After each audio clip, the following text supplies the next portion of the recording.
I think it's interesting that, and welcome, my listeners.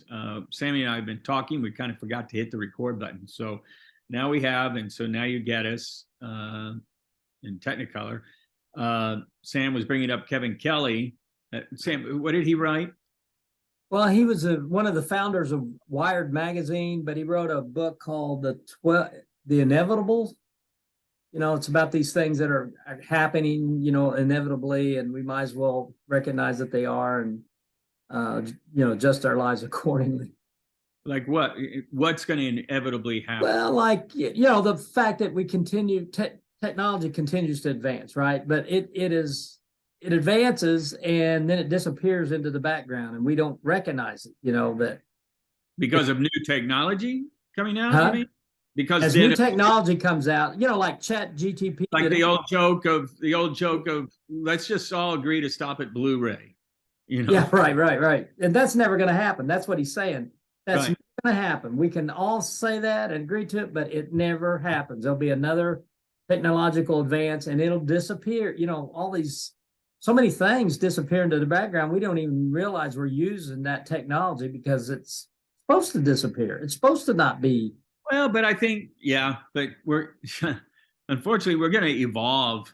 We're going to be constantly evolving like that. And yeah, that's what he's saying. The CDs to whatever. And well, that was the other thing he was saying, that people are willing to pay for things that they don't own anymore. Like you used to buy an album because you could own it. Mm-hmm. Apple, iTunes or whatever they call it now, and stream, and you don't own anything. Yeah. But you got access to the world of music. Yeah, remember the guy who had, well, I may have been one of those guys with kids, especially with kids back in the day. And I'm talking, 20 years ago, 25 years ago. So, you had your VHS or DVD collection of all your kids' movies and all of that. Now I can just go, put on Jungle Book, click. Yeah. And I now have all that space for other things. We all had those shelves. Those shelves of VHS tapes and DVDs, CDs, and all of that. And right. And to a certain extent, I had a huge library. I mean, I had books stored away as well as on walls and stuff like that. And I even, I hate to say it, but I even got rid of a lot of books. I got that problem now with my library at home. It's like, that's a lot of books and they're just sitting there. And when am I ever going to read them again? I don't know. I did. Well, that's when I got the little free library. I started putting a few out in the little free library every, whenever I needed to fill it up. And then also my little brother, Andy, you remember Andy, he's a historian. His degree was in history and he is a military, collects and orders and military and all that. So he's a historian. But, I sent him all my World War II themed history, books, stories, all of that stuff. So I would just send it to him. And because he's still. Well, yeah, I think that's why I went to Kindle and started, it's like, gosh, if I Kindle and Audible, that's another library that's at least the size of my physical books. My what would say, reading maturity, or what would you call it? Reading acumen, reading maturity has gone way down because of Kindle, because I bought the $9.99 all you can read per month, Yeah. And the books on there are like Comanche Trail, Yeah, it's like, a little bit. I hate to say it. Well, yeah, I got it's like eating candy or something. I just adventure. Well, I definitely go on there and get the freebies off there, for particularly in the summertime, and they're and Audible has the same thing. They have a free Audible library, and I'll go on there and I'll do what was the guy's name? The Travis McGee series. Yeah. Back in the day. But I got to tell you, I never let anybody catch me reading it or listening to it because they're so inappropriate in today's world. I'm like, right. only did he say that, and particularly, it's kind of on the edge of misogynistic, you know, and So the other, not to interrupt. Well, yeah, what the hell? To interrupt. We were talking earlier too about this inevitable. And what I wonder is what inevitably, and does he bring this up, Kevin Kelly, is going to happen with public schools or even public universities? well, I mean, he doesn't say that, at least in this book. I think all of his 12 things, will affect public education, but I don't think he doesn't say anything that I can remember specifically about public education. Although on different podcasts I listened to, Russ Roberts, the economist, was talking with Michael Munger, and they were talking about the failure of public education and how, the problem is not you don't have a pick of schools, and because if you're well-to-do in this country, you can pick your school and send your kid there. The problem is with the poor, don't have a choice, and that's I kind of disagree with that. And the reason I do is because, for instance, there was a lady here who is the daughter of a Hispanic family here, that low-income family, hard workers, all of that stuff. And I mentioned something about going to school, and she goes, "Oh, we probably, I don't think we can afford to send her." And I said, "Are you kidding? Female, Hispanic, low income. There are so many programs out there that will send you to college. If you but they're talking about grade school level. They're talking about okay. The caveat, what I'm saying is that's true. The caveat, you're right. This is higher education. The caveat is that you have to have the grades. Okay. Yeah. You got to have the grades, right? And that's something that's just sweat equity. So you just put the sweat equity into it. Trust me, you being poor, ethnic, and female will give you a leg up over the woman who is female, rich, and whatever. Yeah, but you gotta have the grades. Grade school, like you say, you gotta have the grades, and the way to get the grades is get that initial education, and that's what they were talking about. Is this, 8th grade, junior high? So grade school, you're right. You don't really get a pick if you're a poor person. You don't get a pick. You're stuck with this crappy school.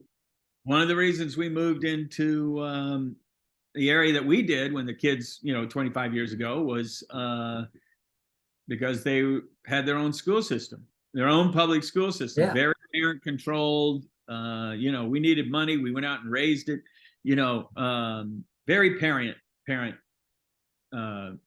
controlled. And there was another beach area that we'd liked them, but they were part of the LA school system. And the LA school system is not parent controlled and not in our best interest, in my opinion. And I don't mind calling them out. I mean, listen, after I retired, I substitute taught with those guys. And let me tell you, that is just a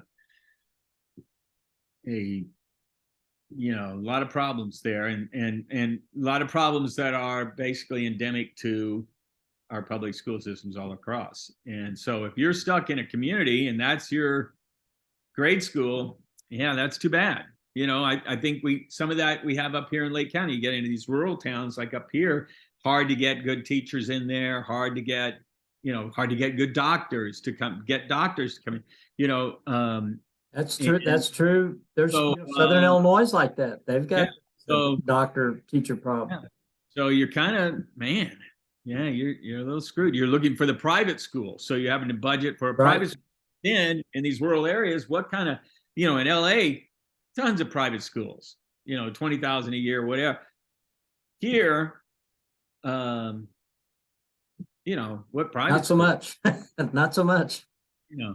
Private school is homeschooling. Yeah. Is what that is here, I guess. Yeah. So well, I don't want to go into homeschooling, so I won't. Why? Listen.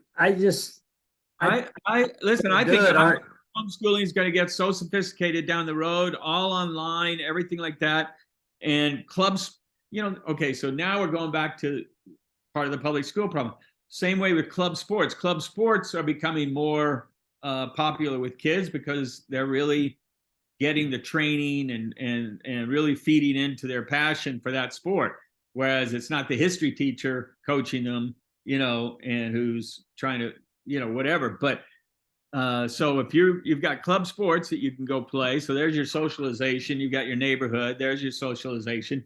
But the homeschooling, you could get some really top-notch, I would think. Yeah, you can, but I think there's, that was the other thing I've always, and I don't know, I'm not the expert in it, but I just know from anecdotal evidence, from the people I've been around, like the socialization part of it is really an issue, and you can see it. Yeah. Now, not all, some families are very good at it because they know how to get their kids socialized elsewhere or other ways. Right. No, that's what it's just more of an effort. It's more of an effort. And if you're a family of introverts, yeah, nobody's forcing you to I've known nobody's forcing you to play dodgeball if you're a family of introverts. Dodger wrench, Dodger ball. So I've known a number of families, and let me tell you, all the kids in those families that were homeschooled, smart as a whip. They were getting. I can't say that about the ones I've known. It's like, yeah, you're only smart. The ones I know, and you remember, I mean, I know your teacher's not that smart. Are in very affluent areas and homeschooling, really paying attention to it and all of that. I know one mom who homeschools her kids, and until they got into high school, or maybe it was 8th grade or sixth or seventh, middle school, but I don't remember. But definitely high school, they went into the system. But she has 5 kids. So what do you need? I applaud anybody who wants to try it. I really do. I just think. But I think that's good. Speaking of Kevin, something that's going to evolve. There's going to be private schools online. Your socialization could be right there online. It won't be, be digital. Wouldn't necessarily have to be from, this is interesting. It wouldn't have to be from your community, but what if it was all over? Think about the networking. You've been homeschooling with a kid from Massachusetts. And so down the road, you actually meet this kid from Massachusetts. And then both of you go into business. I mean, you both have these different sort of mores and cultures and whatever going on. And you just have opened up your horizons. And also you've targeted now. It's almost like, it's like the dating apps, where you're going after a specific. Yeah, they have apps. Don't they have dating apps where you're, for people who are senior citizens, if you want to date rocks, if you want to date a rock, or you're interested in dating. Yes, on a homeschool, private school, online thing, man, you're targeting because everybody there maybe has to be exceptional in some way, and so you're not the smartest guy in the room, maybe, so. I don't know. I don't know. Education is. I'm interested to see where homeschooling goes. Of course, I think another thing that Kevin Kelly talked about was codifying everything. That as we get more, everything gets more chips, and everything, all kinds of stuff now does a little bit of thinking for us. So it's codification of things. So if you get in your car's doing a lot of thinking for you that it didn't used to when you had your Triumph Spitfire.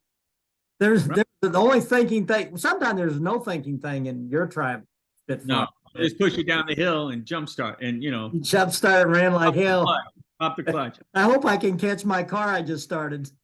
And I'd slide into the parking lot at the high school with a cigarette, get out, and there's the principal every freaking time.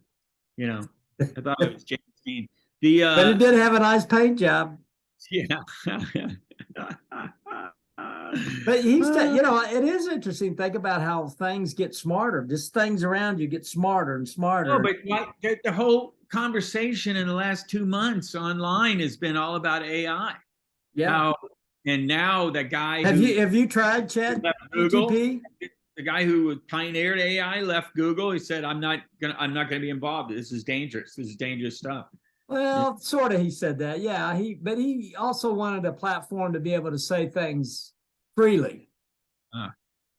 And I only read the headlines. I came out of TV, so I don't TV for just the headline, and then I'm off.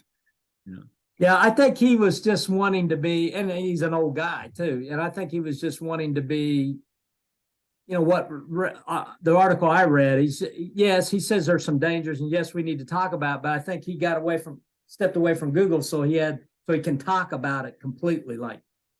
But I think, I mean, there's certain, this Chat GTP thing is a really interesting thing. And I've messed around with it a little bit. It has really impressed me. It's not perfect, and it's not. No, it's not. But it's kind of like they say, okay, why am I taking trigonometry? I'm never going to use trigonometry ever in my life, right? But what they're saying is the way it trains your mind to think and it exercises your brain, all of those exercising that you do with those classes where you're pushing it a little bit or thinking much more, it helps your brain just in all the other areas. Well, that's kind of my point about all this. We've kind of been talking about is like, and even in Zoom and Zoom meetings, I think about, okay, yeah, it's great for me and you, Chat GTP, because as young kids, we learn how to write and put thoughts on paper and put a noun and a verb together to express an idea. And it's hard. It's very difficult. Reading is a very complicated thing. You gotta, writing is a muscle. And it's a thought muscle. And so my thinking is, you take this whole several generations here have had to, even my grandkids have had to think and write something down on a piece of paper to convey an idea.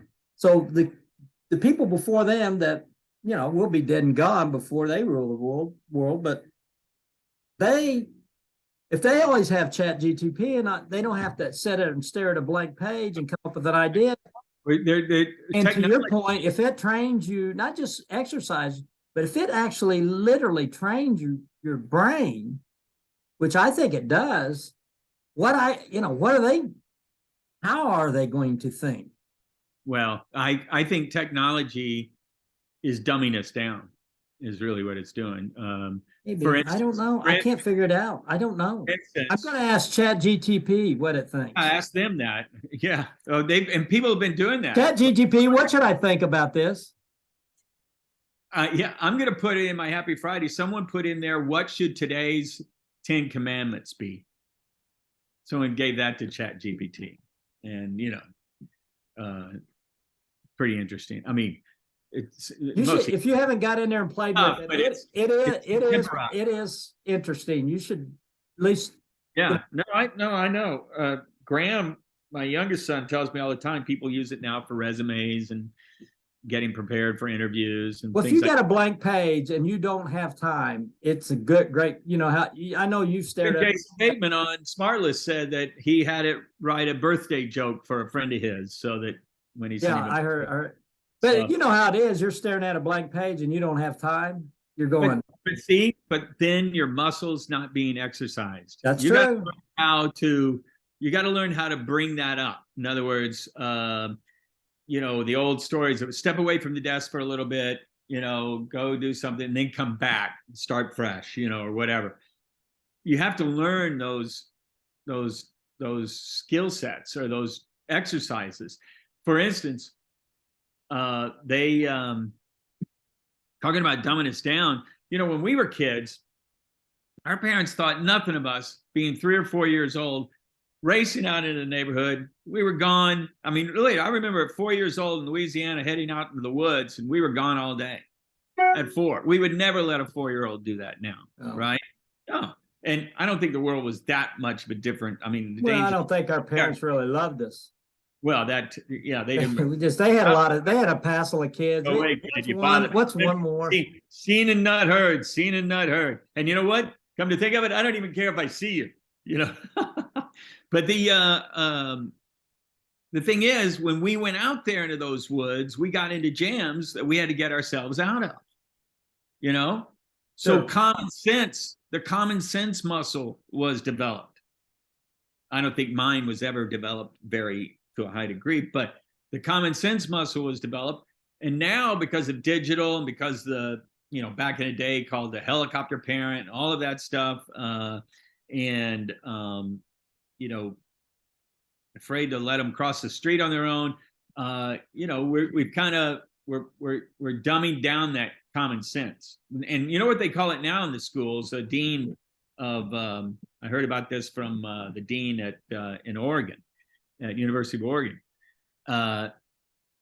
It's what they call the snowplow parent, is what we have today, not the helicopter parent. Snowplow parent is, we are the parent who, because of digital media, we can plow the way for our kid in front so that there are no obstacles. We remove the obstacles from the road.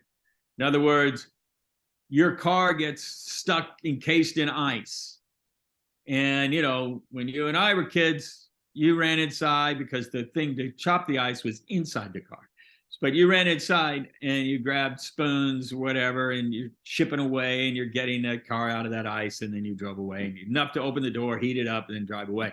Well, now the kids are texting their parents, and their parents send a AAA guy over there or send someone over there.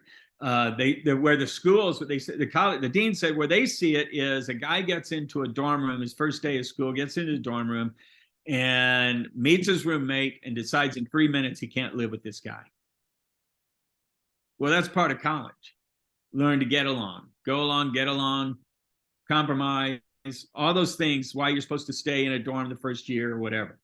And he said, so they call mom or text mom, and then mom texts the housing department, you know, and that didn't used to be the case. It used to be the case, sorry, son, that's kind of the way it is, you know. And so the kid it's a tail wagging the dog, and the kid really needs to learn those lessons of learning how to live with someone. Now, after a quarter or semester, maybe he can change or something like that, but not after 3 minutes. And he said that happens all the time. And that's where they got the snowplow parents, because then they call their parents, who then pave the way and get rid of all the obstacles for the kid. So he has no, what do they call that? You know, why they're saying that,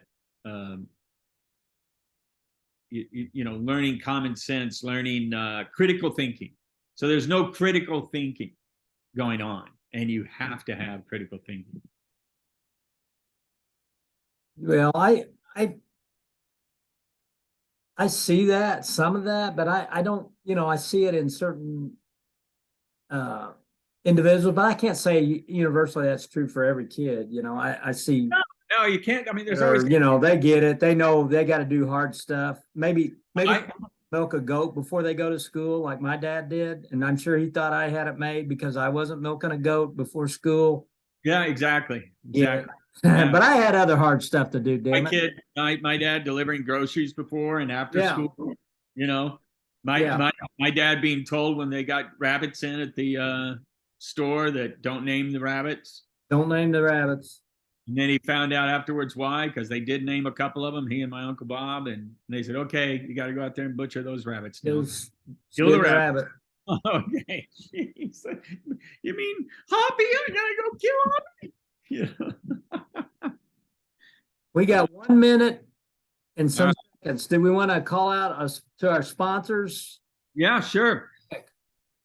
Right Choice Catering, farm and catering up in Northern California, as well as Happy Friday Neighbors newsletter that comes out at 4 a.m. every Friday for the last 25 years.